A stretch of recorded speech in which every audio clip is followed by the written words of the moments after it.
Strength ہے، اس strength کو امریکی محبت میں جو ہے وہ ہمیں کمزوری میں انہوں نے تبدیل کیا ہے ان ظالموں نے، اور حالات کو سدھارنے کے لیے اقدامات نہیں کیے جا رہے ہیں۔ اب بھی افغانستان کے ساتھ جو ہماری ٹینشن ہے، یہ ہماری لڑائی ہے، اس لڑائی سے کیا نتیجہ نکلے گا؟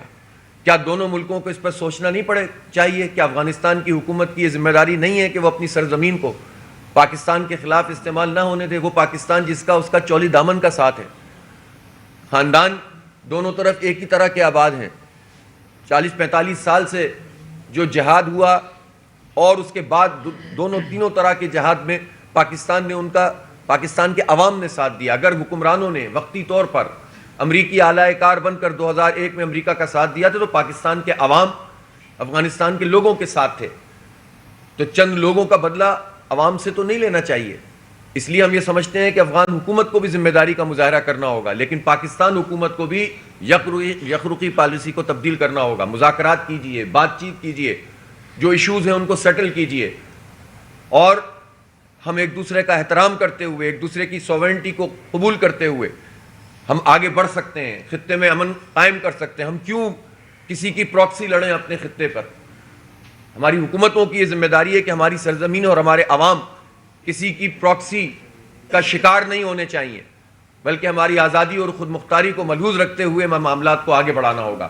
اس لیے پوری پالیسی کو ریوزٹ کرنے کی ضرورت ہے، مجموعی طور پر صورتحال کو بیٹھ کر جو ہے وہ حل کرنے کی ضرورت ہے۔ ابھی اس وقت تو صورتحال یہ ہے کہ پولرائزیشن پولیٹیکل بھی ہے، اور خود ہم یہ دیکھتے ہیں کہ حکومت بھی سنجیدہ چیزوں کے اوپر آگے بڑھنے کے لیے تیار نہیں ہے۔ ہمارے جو ہے وہ اداروں کے سربراہان کے بیانات سے مسئلہ حل نہیں ہوگا، حکومتوں کے بیانات سے مسئلہ حل نہیں ہوگا، اقدامات کرنے ہوں گے، سب کو آن بورڈ لینا ہوگا، تمام جماعتوں کو آن بورڈ لینا ہوگا۔ آپ کے بہت اختلافات ہو سکتے ہیں پارٹیوں سے، لیکن پاکستان کی آزادی، پاکستان کی خود مختاری اور پاکستان میں سلامتی اور پاکستان کے جو بڑے بڑے مسئلے ہیں، ان مسئلوں پر جب تک ہم اکٹھا نہیں بیٹھیں گے، اور یہ حکومت کی ذمہ داری ہے کہ وہ یہ کام انجام دے، تب تک یہ بات آگے نہیں بڑھ سکتی۔ لہٰذا باجوڑ کے اس واقعے کی، جس میں جماعت اسلامی کے جنرل سیکریٹری محمد حمید صوفی صاحب شہید ہوئے ہیں، میں مذمت بھی کرتا ہوں، ان کے خاندان کے ساتھ ہم اظہار تعزیت بھی کرتے ہیں، اور امن و امان کے قیام کے لیے جو ہو سکے گا اس کو کرنے کے لیے ہم تیار بھی ہیں۔ لیکن ہمارا یہ پوچھنا ہے کہ جب اتنے بڑے پیمانے پر تمام ادارے موجود ہیں، ایجنسیز موجود ہیں، تو پھر یہ دہشت گرد کہاں سے آتے ہیں اور کارروائی کر کے کہاں جاتے ہیں؟ شکوک و شبہات پیدا ہوتے ہیں، اس سے عدم اعتماد پیدا ہوتا ہے پاکستان کے اداروں پر، لوگ طرح طرح کی باتیں شروع کر دیتے ہیں۔ جب یہ کہتے ہیں نا کہ فیک نیوز چلتی ہیں، لیکن ان فیک نیوز کو بنیاد فراہم کون کرتا ہے؟ ایسی حرکتیں کیوں ہوتی ہیں جس کے نتیجے میں یہ فیک نیوز پر کا جو ہے وہ کوا بن جاتا ہے اور رائی کا پہاڑ بن جاتا ہے؟ آپ رائی فراہم کیوں کرتے ہیں؟ آپ تو کبھی کبھی پہاڑ ہی فراہم کر رہے ہوتے ہیں، تو اس کے اور پہاڑ بن جاتے ہیں۔ اس لیے ان تمام چیزوں پر ہمارے تمام حکومتی اور اداراتی جو لوگ ہیں، ان کو سنجیدگی کے ساتھ چیزوں کو دیکھنے کی ضرورت ہے۔ پاکستان متحمل نہیں ہو سکتا اس بدامنی کا۔ اس پاکستان کی مجموعی پالیسی اور پاکستان کے حوالے سے یہ جو امن و امان اور واقعات ہیں، اس کے براہ راست اثرات ہماری معیشت پہ پڑتے ہیں۔ ہماری معیشت کے بارے میں ایک وہ نیریٹو ہے جو گورنمنٹ بیان کرتی ہے کہ اسٹاک ایکسچینج بہت آگے جا رہا ہے، ہم نے انفلیشن ختم کر دیا ہے، مہنگائی کم ہو رہی ہے، لیکن یہ سب کہاں ہو رہا ہے؟ اس اسٹاک ایکسچینج کے آگے بڑھنے سے پاکستان کے عوام پر کیا فرق پڑ رہا ہے؟ کیا پیٹرول کی قیمت انہوں نے کم کی؟ کیا بجلی کے بلوں میں کوئی کمی کی؟ کیا انہوں نے جو ہے وہ لوگوں کو کوئی ریلیف دیا؟ کیا کسان کے لیے جو یوریا ہے وہ سستے داموں مل رہی ہے؟ کیا اس کا جو ڈی اے پی ہے اس کو سستے داموں مل رہا ہے؟ کیا کوئی ریلیف ہے لوگوں کو جو تعلیم میں مل رہا ہو؟ کسی غریب آدمی کو بھی اعلیٰ کوالٹی کی تعلیم ملنے کا کوئی امکان پیدا ہو گیا ہے ملک میں؟ اپنے یہ تو اسکول ہی بیچے چلے جا رہے ہیں، اپنے بلا جو ہے وہ ٹالے چلے جا رہے ہیں، ہائر ایجوکیشن کو یہ سپورٹ نہیں کرتے، ریسرچ کے کام میں پیسے نہیں لگاتے، اسکولوں کو اب سے جان چھڑاتے ہیں۔ تعلیم کا یہ حال ہے، صحت کا یہ حال ہے، مہنگی، اور جب یہ کہہ رہے ہوتے ہیں کہ مہنگائی کم ہو رہی ہے تو یہ جھوٹ بول رہے ہوتے ہیں۔ میں بہت واضح طور پر کہنا چاہتا ہوں، اور یہ میں عجیب بات ہے کہ آپ جو ہے وہ حکومت کے لوگوں سے ملیں یا حکومت کو لانے والے لوگوں سے کے بیانات دیکھیں، تو ہمیں دونوں کی باتوں میں یہ مماثلت نظر آتی ہے کہ راوی چین ہی چین لکھتا ہے، معیشت بالکل ٹریک پہ آ گئی ہے، مسئلے سارے حل ہو گئے۔ وہ بھائی مسئلے کیسے حل ہو گئے؟ انڈسٹری بند پڑی ہوئی ہے. آپ آئی پی پیز کا مسئلہ آپ نے ٹھیک ہے 5 آئی پی پیز بند کی, 13 سے بات کی, 4 سے اور ہو رہی ہے, 18 سے اور ہو رہی ہے, لیکن جب تک اس کا امپیکٹ بجلی کے بلوں میں نہیں آئے گا انڈسٹری چلے گی کیسے؟ عام آدمی کو ریلیف ملے گا کیسے؟ جب تک یہ پیٹرول کی 60 روپے کی لیوی موجود ہے, عالمی مارکیٹ میں قیمتیں کہاں سے کہاں نیچے چلی گئیں, اور ہمارے ہاں پیٹرول کی قیمت یہ کہتے ہیں کہ برقرار ہے. یہ برقرار نہیں ہے, یہ بڑھائی ہوئی ہے, اس لیے کہ جب عالمی مارکیٹ میں قیمت کم ہو گئی ہے تو اس کا اثر نیچے آنا چاہیے. ونٹر پیکج کا انہوں نے اعلان کیا. یہ ونٹر پیکج کیا ہے؟ اس میں بھی بیوقوف بناتے ہیں لوگوں کو. یہ ونٹر پیکج یہ ہے کہ اگر پچھلے سال دسمبر میں آپ نے 500 یونٹ خرچ کیے تھے تو 500 یونٹ اس سال اگر آپ نے خرچ کر لیے تو کوئی فرق نہیں پڑے گا, لیکن 500 سے اوپر خرچ کیجئے, اس میں ہم آپ کو اتنے روپے کا ریلیف دے دیں گے. تو بھائی ہم کیوں خرچ کریں اضافی؟ ہم تو مطلب 500 سے بھی کم خرچ کرنا چاہتے ہیں, اس لیے کہ بھائی ہم تو افورڈ ہی نہیں کر سکتے. اور اس میں بھی اگر آپ 25% سے زیادہ خرچ کر دیں گے تو اس کے بعد پھر کوئی ریلیف نہیں ہوگا. تو یہ جو ڈرامہ کر کے لوگوں کو بیوقوف بنانے کا عمل ہے یہ ختم ہونا چاہیے. ڈائریکٹ ٹیرف میں کمی ہونی چاہیے تو پتہ چلے گا کہ حالات بہتر ہو رہے ہیں, ورنہ سب جھوٹ اور دھوکے کا سامان ہے جو انہوں نے کیا ہوا ہے.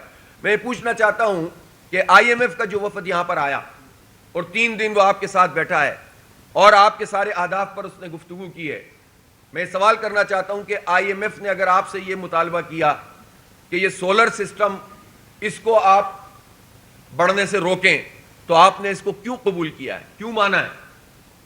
لوگوں کا آپ نے اتنے بل بنا دیتے ہیں, لوگ اس کے اوپر انویسٹمنٹ کر کے سولر کی طرف جاتے ہیں. سولر انرجی کا ایک فائدہ یہ ہے کہ اس کے نتیجے میں پولوشن کم ہوتی ہے, ہمیں اسموگ پہ بھی بات کرنی ہے.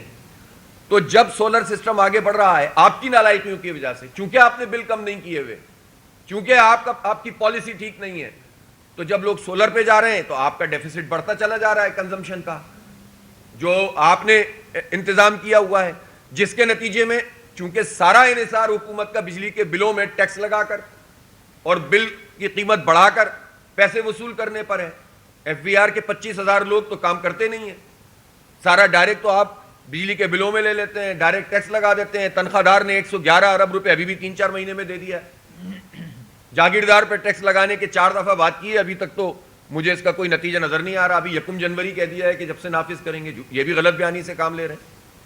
تو آپ یہ بتائیں کہ آپ کیسے مان لیتے ہیں کہ ہم سولر کے حوالے سے اپنی پالیسی کو تبدیل کریں گے؟ کسی صورت میں تبدیل نہیں ہونی چاہیے, اور اس کو تو انکریج کرنا چاہیے. یہ آئی پی پیز جن سے غلط معاہدے ہیں یہ ختم کیے جائیں.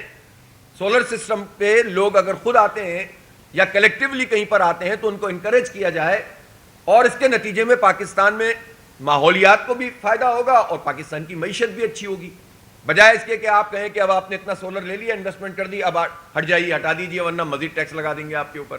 تو یہ انتہائی ظالمانہ بات ہے جو حکومت اس وقت سوچ رہی ہے. اسی طرح پہلے انہوں نے بہت واضح طور پر کہا تھا کہ ہم منی بجٹ نہیں لائیں گے, لیکن اب جو شارٹ فال ہے اس پر یہ منی بجٹ کے بارے میں ایک دن کہتے ہیں لائیں گے, ایک دن کہیں گے نہیں لائیں گے. ویسے تو ہر دن منی بجٹ کا دن ہوتا ہے, اس لیے کہ جب آپ دال کی قیمت بڑھ رہی ہوتی ہے, جب آپ چاول کی قیمت بڑھ رہی ہوتی ہے, جب چینی کی قیمت بڑھ رہی ہوتی ہے, جب آئل کی قیمت بڑھ رہی ہوتی ہے, تو عام آدمی کے لیے تو یہ منی بجٹ ہی ہوتا ہے نا روزانہ. اب یہ کہتے ہیں کہ پچھلے سال کے مقابلے میں اس مہینے میں چونکہ 20 روپے کے بجائے صرف 18 روپے بڑھے ہیں تو لہٰذا مہنگائی کم ہو گئی ہے. یہ بھی ایک دوسرا جھوٹ ہے. تو بھائی پچھلے مہینے آپ نے 20 روپے کی مہنگائی بڑھائی تھی, اس مہینے آپ نے 18 روپے کی مہنگائی بڑھائی. ایک اور بات, جب یہ کہتے ہیں کہ مہنگائی زیرو مطلب نہیں بڑھی, آگے نہیں گئی, تو اس کا مطلب کیا ہوتا ہے؟ اس کا مطلب ہوتا ہے کہ 20 روپے پچھلے سال بھی اس مہینے میں بڑھے تھے, 20 روپے اس سال بھی اس مہینے میں بڑھے. تو یہ جو لوگوں کو اعداد و شمار کے گورکھ دھندے سے بیوقوف بنانے والا عمل ہے, اس سے معیشت بہتر نہیں ہوگی. معیشت آپ کی پالیسی سے بہتر ہوگی, معیشت آپ کے اللہ تللے ختم کرنے سے بہتر ہوگی. معیشت کا مطلب یہ ہے اس سال 21% انتظامی اخراجات گورنمنٹ زیادہ کر رہی ہے, اور آپ کو معلوم ہے کہ 5 ارب روپے 1087 گاڑیاں خریدنے کے لیے رکھے گئے ہیں جو دیے جائیں گے سرکاری افسروں کو. ان حالات میں کہ جب لوگ مر رہے ہیں, 40% لوگ خط غربت سے نیچے زندگی گزار رہے ہیں پاکستان میں, 10 کروڑ لوگ, اور اس میں آپ افسران کے لیے 1087 گاڑیاں خریدنے کے لیے تیار ہیں. یہ پیسے آپ اپنے اخراجات کم کریں نا, قوم کے اوپر سارا بوجھ کیوں ڈالتے ہیں؟ اپنی فری بجلی، اپنا فری پیٹرول، اپنی گاڑیاں چھوٹی کریں، نئی گاڑیوں کو روکیں، تو اس کے نتیجے میں پاکستان کی معیشت بہتر ہونا شروع ہوگی. لہٰذا ہم یہ سمجھتے ہیں کہ ان ساری چیزوں کے حوالے سے جو سب سے بڑی ٹاپ کی بات ہے وہ یہ ہے کہ آپ اپنے جو انرجی کرائسس ہے اس میں بجلی کی قیمت کم ہونی چاہیے ہر صورت میں.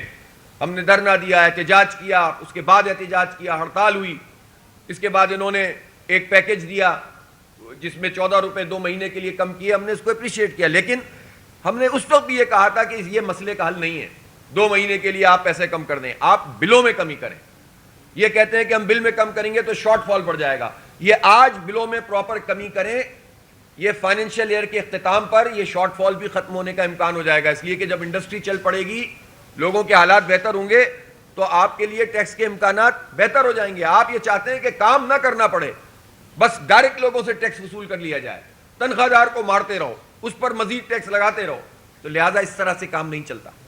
تو یہ حکومت جھوٹے دعوے کرنا چھوڑے، جھوٹے اعداد و شمار پیش نہیں کیے جائیں. اور بات کیا ہوتی ہے؟ بات یہ ہوتی ہے کہ حکومت کا کام بھی وہ لوگ کرتے ہیں کہ جو حکومت کو لے کر آتے ہیں. اس لیے کہ فارم 47 پہ جب آپ لائیں گے تو سارے کام کرنے پڑیں گے. اب جن کو یہ کام کرنے پڑے ان کا تو یہ ایکسپیرینس نہیں ہوتا. بھئی ایک کا ایکسپیرینس ہے بارڈر پہ بیٹھنے کا، ایک کا ایکسپیرینس ہے وطن کے دفاع کرنے کا، یا اس کی ٹریننگ اس کی یہ ہے. اب معیشت کا کام بھی وہ کرے گا، سیاست بھی وہی کرے گا، پارٹیوں کو بھی وہی ڈیل کرے گا، حکومت شو پیس ہوگی. اصل میں وہی لوگ ہوں گے جو حکومت کو لے کر آئیں، تو ان کو تو آپ 4 نمبرز پریزنٹیشن کے بتائیں وہ پہاڑا پڑھنا شروع کر دیتے ہیں. کچھ نہیں پتا ہوتا ان لوگوں کو. اس لیے میں یہ سمجھتا ہوں کہ یہ گورکھ دھندا ختم ہونا چاہیے. ابھی کراچی میں بلدیاتی انتخاب ہوا، ضمنی پورے سندھ میں ہوا، اور ایک مرتبہ پھر پیپلز پارٹی اپنے آپ کو جمہوریت کی ایسے دعوے دار کہے گی. نورا کشتی لڑتے رہتے ہیں، نون لیگ اور پی پی ٹینیور پورا کرتے ہیں، مزے پورے کر رہے ہیں، انجوائے ٹھیک طریقے سے کر رہے ہیں، اور بیان ایک دوسرے کے خلاف دیتے رہیں گے، یہ کرو یہ نہیں کرو، یہ کرو نہیں کرو. آخر میں آ کر ترمیمیں پوری کرتے ہیں، ایکسٹینشنیں پوری طرح سے دیتے ہیں، مزے سب عیاشیاں سب کی لگی ہوئی ہیں، اور جہاں موقع ملتا ہے وہاں پر عوام کے مینڈیٹ کی توہین کرتے ہیں. چند یوسیز کا معاملہ تھا، اور ان چند یوسیز پہ بھی انہوں نے وہی گورکھ دھندا کیا جو بلدیاتی انتخاب میں کیا تھا، جو میئر کے انتخاب میں کیا، جو عام انتخابات میں کیا، اور ابھی بھی سدھرنے کے لیے تیار نہیں ہے. اور میں پیپلز پارٹی کے سنجیدہ لوگوں سے یہ کہنا چاہتا ہوں کہ یہ اب بجھتا ہوا چراغ ہے. آپ جس سطح پر دھاندلی کے آ گئے ہیں، جس طرح سے لوگوں کی رائے کو سپریس کر رہے ہیں، جمہوریت دشمنی کر رہے ہیں، اس کے نتیجے میں اب یہ پارٹی ویسے ہی عوام مسترد کر چکے ہیں. لوگ مسترد کرتے ہیں، اور یہ جو ہے اپنے آروز کے ذریعے سے نیا نتیجہ بنا کر جو ہے لے آتے ہیں. اب آپ مجھے بتائیں کہ اسٹیبلشمنٹ کے سہارے پر جو پیپلز پارٹی کھڑی ہوئی ہے، پورے سندھ میں قبضہ سسٹم چل رہا ہے، یہ اسٹیبلشمنٹ کیا کر رہی ہے؟ لے کر تو آ جاتے ہیں نعرے، تو ہم نے بہت سنے تھے کہ ہم سسٹم کا خاتمہ کریں گے. آرمی چیف صاحب نے بھی کہا تھا جب کیئر ٹیکر گورنمنٹ چل رہی تھی کہ ہم سندھ سے سسٹم ختم کر دیں گے. سسٹم ایک خاص اصطلاح ہے وہاں قبضے کی، لیکن اس سسٹم کو اسلام آباد میں لا کے بٹھا دیا اور پورا سندھ کے عوام کو ان کے حوالے کر دیا ہے. ان کے آگے کوئی کھڑا ہونے کی جرت نہیں کرتا، اس لیے کہ پیچھے بیک بہت ان کی مضبوط ہے.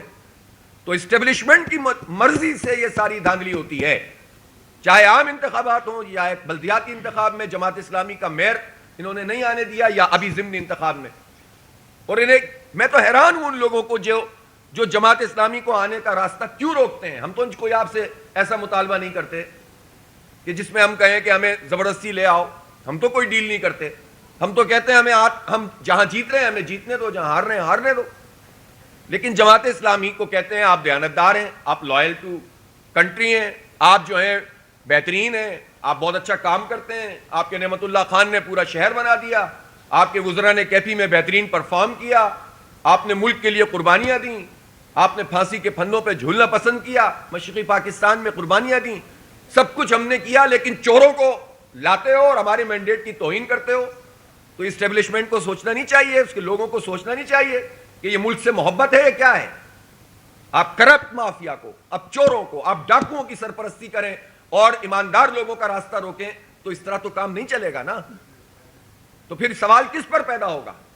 کیا طاقت ہے اس وقت پیپلز پارٹی کی؟ چند وڈیرے خاندان، عوام سے کیا تعلق ہے اس کا؟ صرف ایک سہارے پر ہیں اور وہ اسٹیبلشمنٹ کا سہارا ہے جس پر وہ پیپلز پارٹی کھڑی ہوئی ہے. یہی نون لیگ کا عالم ہے. آج نواز شریف صاحب نے کہا کہ میں نے تو طے کر لیا تھا کہ اکثریت نہیں ہوگی تو وزیر اعظم نہیں بنوں گا. تو بھائی ووٹ پورے نہیں پڑے تھے تو ایم این اے کیوں بنے؟ 70,000 ووٹ اضافی ڈلوا دیے اپنے فارم 47 پہ. اتنے زیادہ صاف ستھرے دکھانے کی کوشش نہ کریں میاں صاحب, اور یہ بتائیں کہ انہوں نے یہ سب چیزیں کیوں قبول کی. آپ کی سیٹیں ہیں کتنی؟ زبردستی آ کر حکومت بنا لیے, پورے خاندان کی حکومت چل رہی ہے. تو یہ نظام اب ختم ہونا چاہیے. پورے نظام کی تبدیلی کی ضرورت ہے, سوچ کی تبدیلی کی ضرورت ہے. ہم نہیں تصادم کے راستے پہ کبھی جانا چاہتے, ہم اپنے نوجوانوں کو روکتے ہیں, لیکن جب آپ ایک یو سی دینے کے لیے تیار نہیں ہیں, ایک ایم پی اے کی سیٹ دینے کے لیے تیار نہیں ہے جائز, جب آپ جیتنے کے بعد 2900 ووٹ والے کو ہروا دیں اور 1000 ووٹ والے کو جتوا دیں, جب آپ یہ کام کریں گے تو لوگوں کا اس جمہوریت پہ کون سا اعتماد پیدا ہوگا؟ نوجوان اگر مایوس ہوتے ہیں تو کیوں نہیں ہوں گے کہ جب وہ ایک راستے کا انتخاب کرتے ہیں تو آپ ان کا راستہ روک دیتے ہیں, تو پھر کیسے آگے بڑھیں گے وہ؟ لہذا میں سمجھتا ہوں کہ اس الیکشن کمیشن کو بھی ریوزٹ کرنا چاہیے اس پوری پالیسی کو. ہم پھر بھی قانون کے دائرے میں کام کر رہے ہیں, ہم جمہوری دائرے میں کام کر رہے ہیں, ہم نے نہیں لا اینڈ آرڈر کو ہاتھ میں لیا. کراچی میں الحمدللہ ہماری اسٹرینتھ ہے, ہم کر سکتے ہیں, لیکن میں نہیں چاہتا کہ کراچی دوبارہ سے ان حالات کی طرف چلا جائے. لیکن جب آپ بالکل جمہوریت کو پامال کریں گے تو ہم کتنے کارکنوں کو روک سکیں گے؟ اس لیے حالات کو درست کرنا ان کی ذمہ داری ہے جن کے ہاتھ میں طاقت ہے اور اختیار ہے, اور وہ درست رکھیں اس کو, یہ ان کی ذمہ داری ہے. تو میں یہ سمجھتا ہوں کہ یہ سارے حوالوں سے ابھی جو اس وقت ایک اور مسئلہ بڑا چل رہا ہے وہ انٹرنیٹ ہے. ان انٹرپٹڈ انٹرنیٹ آپ کو نہیں ملے گا تو آپ اتنا بڑا اسٹف ہمارا نوجوانوں کا ہے, خوف زدہ اتنے ہیں, ہر وقت اس پہ خوف کھاتے رہتے ہیں کہ فیک نیوز. بھائی آپ جینوئن نیوز بنانا شروع کر دیں تو فیک نیوز خود ہی دب جائیں گی. جب آپ کے پاس کوئی جینوئن نیوز ہی نہیں ہے, جب قوم کے لیے کوئی امید ہی نہیں ہے, جب نوجوانوں کے لیے کوئی راستہ ہی نہیں ہے, تو پھر فیک نیوز پہ ہی چلے گا نا. فیک نیوز پر اعتبار کیوں کرتے ہیں لوگ؟ حکومت کی بات اگر کبھی ایک آدھ دفعہ صحیح بھی ہو تو مانتے کیوں نہیں ہے؟ اس لیے کہ آپ کی کریڈیبلٹی نہیں ہے, آپ خود دھوکے پر آئے ہوئے ہیں, جھوٹ پر آئے ہوئے ہیں. اس لیے آپ کریڈیبلٹی بنائیں گے تو فیک نیوز دب جائے گی, جب آپ نہیں بنائیں گے تو پھر اسی طرح سے جو ہے وہ لوگ جھوٹ پھیلاتے رہیں گے. اس لیے ہم یہ سمجھتے ہیں کہ یہ مسئلے کا حل نہیں ہے. پھر فائر وال لگا دی, پھر اس کے بعد اب وی پی این, اب مجھے نہیں پتا اس وقت حلال والی چل رہی ہے یا حرام والی چل رہی ہے, تو یہ بھی ماشاءاللہ فتوے تو ہر طرف سے آ ہی جاتے ہیں نا. یہ بھی المیہ ہے ہمارا کہ پہلو جو ہے نا صرف اتنا نہیں ہوتا کہ یہ سوال اور یہ جواب. پھر یوٹیوب کے بارے میں بتائیے, پھر پورے انٹرنیٹ کی سپلائی کے بارے میں بتائیے کہ حلال ہے کہ حرام ہے, پھر کمپیوٹر پہ آپریٹ کرنے کے بارے میں بتائیے کہ حلال ہے کہ حرام ہے. تو یہ فتوے بازی سے مسئلہ حل نہیں ہوگا, چیزوں کو درست کرنا ہوگا. کوئی فحش مواد کی حمایت نہیں کر سکتا. یہ آج کے زمانے میں آپ یہ ٹیکنالوجی آپ کے پاس ہونی چاہیے کہ ہر صورت میں آپ اس مواد کو روک سکتے ہیں, لیکن اس کا مطلب یہ نہیں ہے کہ آپ لوگوں کو اظہار رائے سے روکیں اور آپ اس بات سے روکیں کہ اس کے نتیجے میں پاکستان میں اگر آئی ٹی کی کوئی امکانات موجود ہیں تو وہ بھی خراب ہو جائیں. $3.2 بلین کی صرف پچھلے فائنینشیل ایئر میں ہماری جو ہے ایکسپورٹ ہوئی ہے آر ٹی کی. ہمارے پڑوسی ملک میں 227 ارب کی ہوئی ہے, ارب ڈالر.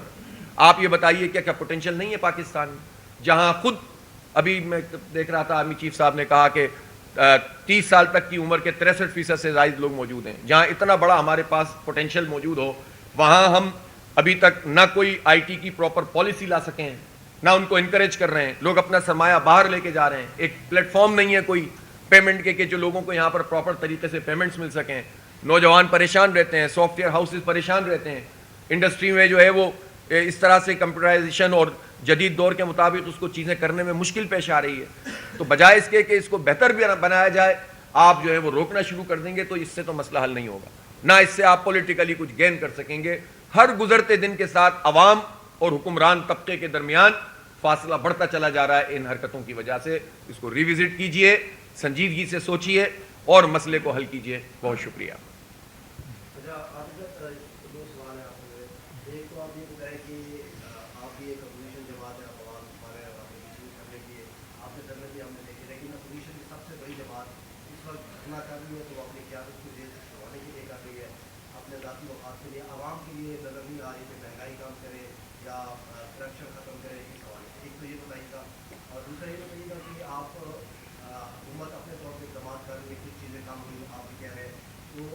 جیسے دہشت گردی کا معاملہ ہے، آپ کہہ رہے ہیں آن بورڈ ہے، یہاں پر تو فلسطین کے مسئلے پر بھی ہم نے جواب نہیں دیا کہ سیکولرزم یا کیا کہتے ہیں. اچھا، جو آپ نے پہلا سوال کیا، بھائی کوئی پارٹی کے قائد کو چھڑوانے کے لیے احتجاج کرے یا عوام کے ایشوز پر احتجاج کرے، پرامن سیاسی احتجاج ہر ایک کا حق ہے، اور پی ٹی آئی اگر احتجاج کرنے جا رہی ہے تو اس کا یہ حق ہے، اس کو نہیں روکا جا سکتا، نہیں روکنا چاہیے.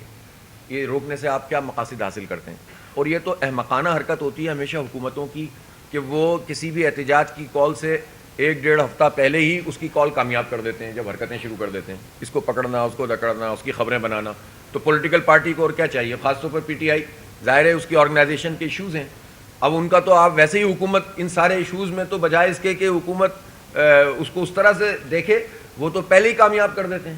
تو کسی بھی صورت میں ہم اس کسی بھی پرامن سیاسی احتجاج کو روکنے کے حق میں نہیں ہیں. پی ٹی آئی کا حق ہے احتجاج کرنا، اور یہ احتجاج کرنے کی انہیں اجازت ملنی چاہیے، اور ظاہر سی بات ہے کہ اس کو انشور ہونا چاہیے کہ امن و امان قائم رہے. یہ پی ٹی آئی کی قیادت کا بھی کام ہے. جہاں تک یہ بات ہے کہ میں نے کہا آن بورڈ لینا چاہیے، تو یہ کسی ایک واقعے کا مسئلہ نہیں ہے کہ اے پی سی ایک بلا لی، ٹھیک ہے اس میں آنا چاہیے تھا پی ٹی آئی کو، لیکن بہرحال مجموعی طور پر سب لوگوں سے بات کرنے کی ضرورت. صرف پی ٹی آئی کا مسئلہ نہیں ہے، صرف جماعت اسلامی کا مسئلہ نہیں ہے. اب بلوچستان ہے، بلوچستان کی تمام لوگوں سے بات کیجیے، آپ کو اچھا لگے یا برا لگے، جو اسٹیک ہولڈرز ہیں ان کے ساتھ بیٹھیں اور پوچھیں جو چیزیں. ہوتا کیا ہے کہ جب محرومیاں بڑھ جاتی ہیں تو کوئی اگر اچھا کام بھی ہو رہا ہوتا ہے وہ بھی کنسیڈر نہیں کیا جا رہا ہوتا. تو آپ جب بیٹھیں گے بات کریں گے تو بات کرنے سے مسئلے حل ہوتے ہیں. ایسا نہیں ہے کہ مسئلے آپ کیوں بیرونی قوتوں کو اپنی پراکسی لڑنے کے لیے اپنی جگہ فراہم کرتے ہیں اپنے لوگوں کو ناراض کر کے. جب عوام اور فوج کے درمیان دوریاں پیدا ہوں گی، امریکہ کھیلے گا یہاں پر، یا اسرائیل کی قوتیں کھیلیں گی، یا انڈیا آ کر کھیلے گا اور ہمیں برباد کرے گا. جب آپ اپنے عوام سے قریب ہوں گے یہ قوتیں پیچھے ہو جائیں گی. تو یہ تو سیدھا سیدھا فارمولہ ہے نا، اس میں کوئی راکٹ سائنس تھوڑی ہے. تو آپ جو ہیں وہ اس کو ایڈریس کریں، اس لیے میں عرض کر رہا ہوں. تیسری بات، 3 سوال ایک ساتھ مجھے یاد نہیں رہتی، 2 تھے، ٹھیک. اسلامی نظریاتی کونسل ایک آئینی فورم ہے، انہوں نے کہا کہ وی پی این کے ذریعے ایکس یعنی ٹویٹر کا استعمال بھی غیر شرعی ہے. تو وزیر اعظم صاحب بھی استعمال کر رہے ہیں، ان کا اکاؤنٹ بھی کر رہے ہیں.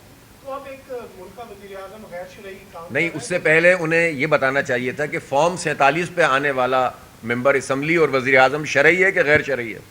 وی پی این تو وہ بعد میں استعمال کر رہا ہے. اس طرح کی جو نظریاتی کونسل ہے اس کی ویسے انہوں نے اپنی کریڈیبلٹی کے اوپر سوال اٹھا دیا ہے اسلامی نظریاتی کونسل نے. میں معذرت چاہتا ہوں، تمام علماء کرام کی ہم عزت کرتے ہیں، احترام کرتے ہیں، لیکن اس نوعیت کے آئسولیٹڈ فیصلے کرنا اور اس کو بیان بنا کر بھیجنا، اس سے ان اداروں کی اپنی جو ساکھ ہوتی ہے وہ متاثر ہوتی ہے. میں درخواست کروں گا علماء کرام سے کہ وہ اس کو ریوزٹ کریں اور اس کے تمام پہلوؤں کا احاطہ کر کے ایک مکمل رپورٹ بنائیں، اور جس میں تمام سچ شامل، آدھا سچ نہیں ہونا چاہیے، پورا سچ ہونا چاہیے. فتویٰ بھی آدھا فتویٰ پتہ نہیں علماء کرام اس کو کیا کہتے ہیں. بس کرو یار. جی